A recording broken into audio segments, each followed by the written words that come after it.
Hello all, Chris Bungie back with another video on Halotide. Today we'll be looking at hunter activation and individual actions. Now when you're playing Halotide and you're constructing a scenario, you're going to build a scenario deck. That has a number of cards that determine when an individual models activate. You put one activation card for each hunter in your crew. And whenever one of your hunter activation cards comes up, you can activate one of your ready hunters. When you select a hunter to activate, they may take a main action, a side action, potentially rush, suffering 1d4 stress to take an additional either main or side action. Main actions can also be swapped out for side actions, but not vice versa. The main actions are typically more time consuming, and anything involving die roll is typically going to be a main action, but not always. Main actions have two potential qualities. So there are quiet actions. These quiet actions don't cause you to lose the hidden condition when you use them. We'll get into stealth in a little bit. And threaten, these actions cannot be done while an enemy is within engaged range. Like, it's too distracting if an enemy's breathing down your neck, getting in your way to do these actions. So as I go through these actions, I'm not going to read them verbatim. You can always just check them out in the quick start rules, but I'll give you a general idea of how they're used.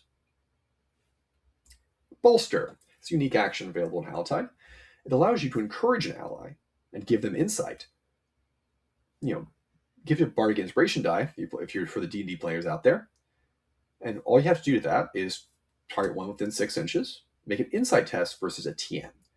Any action that requires a die roll but isn't opposed by another model usually has a TN as a set difficulty, a target number. So when you take the action, your result number, your RN, has to equal or exceed that TN to be successful. In this case, it's TN 6. So make an insight test versus TN 6.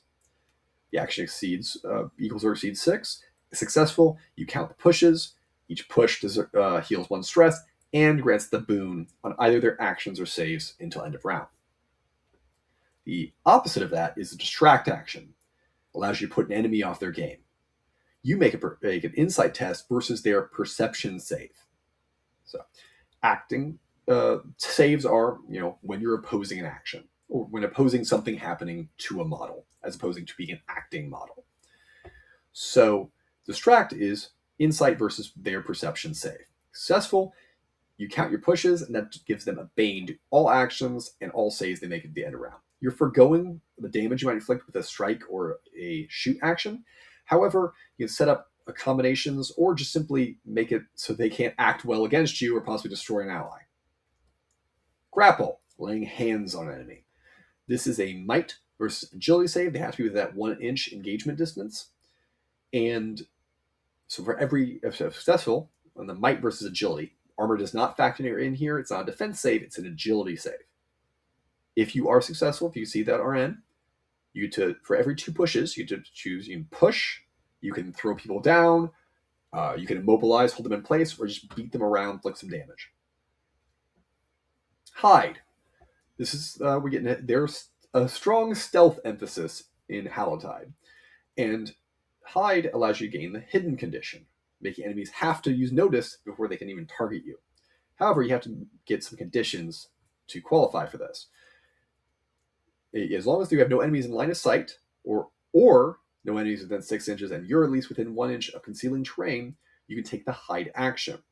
There's no die roll here. You just meet the criteria, take the action, you're hidden. Take the gain the hidden condition until you take an action that is not quiet or are targeted by a notice action, but you can move. Overcome. This is the grab all. It means anytime your character is attempting to deal with an obstacle in the game that is not another model. There's all kinds of obstacles, but they all have the certain base statistics. They have a attribute required to overcome them, a TN, which is how hard they are to interact with, is what their difficulty level, and a progress threshold. So let's say you're picking a lock, that's going to be agility obstacle. Let's say it's a standard lock, like a 6 or a 7 for that TN, and then a progress threshold of 3. So a character would have to be within 1 inch of that obstacle, would make that roll, make that agility roll, And then, if successful, if that's 7 or better, they would then inflict progress, like damage to a model, progress to an obstacle. And when they inflict an amount of progress equal to or exceeding that progress threshold, that obstacle is removed from the game, and you get any reward associated with it. Reload. It's the area of black powder. You get one shot, then you pretty much have to reload it. As long as you don't have a rule for this. As long as you're not threatened, you can reload your gun. Interesting thing is that guns fire quickly. It's quick to aim and everything to fire a gun, so they fire as a side action, but they reload as a main. Shoot. This is using any kind of ranged weapon. We'll get into line of sight and everything, how that works in a minute. But you can't do it when you're threatened. You can't do it with enemies right in your face. But you do it with you can target an enemy as long as they're within range of your listed weapon, and it's typically going to be perception versus the target's defense. Success means you get to inflict damage equal to the base damage rating of your weapon plus number of pushes scored. Strike. This is melee combat, so typically has to be within that 1 inch, and the reach can extend that a little bit. And then is going to be might versus their defense save. And again, if you exceed, you inflict damage equal to the DR plus the pushes. Invocations. This is one of the strange actions of Hallowtide. And this is your spell casting. So the only spell casting class available in the base game is the Haunted. They have the invoke action they can take. Their talents is going to give them specific phantoms they can invoke. And each phantom lists a cost, which is the stress you have to use to even make the invoke action, and a TN, which is the difficulty of the action. Invocation is an insight action. You select any phantom you have access to, you pay that stress cost, and then you roll that insight test. If the result is equal to or exceeding that TN, you can then count up your pushes to determine the strength of the invocation. So for the Bone Stitcher, you have minor, moderate, or major. So if you have 1 or 2 pushes, no additional stress, S, and you can heal an ally a little bit damage. A moderate causes an additional stress to the character, but they can heal themselves and the ally at the same time a greater amount of damage. And major is even more significant. So anytime you invoke any of your phantoms, you just select one, and then that determines the cost and the TN.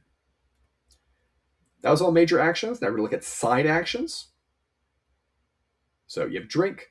This is how you use potions in the game. Notice that is if you find something hidden within the line of sight of your character, you make perception action. If it's another model, they make an agility save to avoid losing the hidden condition. If it's another obstacle, it usually has a TN associated with it. Steady just removes a point of stress from your character. Can't do it while threatened, but that's, if you're really in a bad way, you just spend your entire turn just losing stress that way. Stride, move a number of inches equal to the model's speed. Stand up from prone condition. Now, with stride, you can choose to drop and be prone. Stand is how you get back up. And swap allows you to trade items between hunters or drop items on the ground that can later be retrieved. So that concludes our list of the major and side actions available in the game. There are a few more in the full rule set, but this covers everything you need to know to play it so far. Hope that was informative, and hope to see you again soon.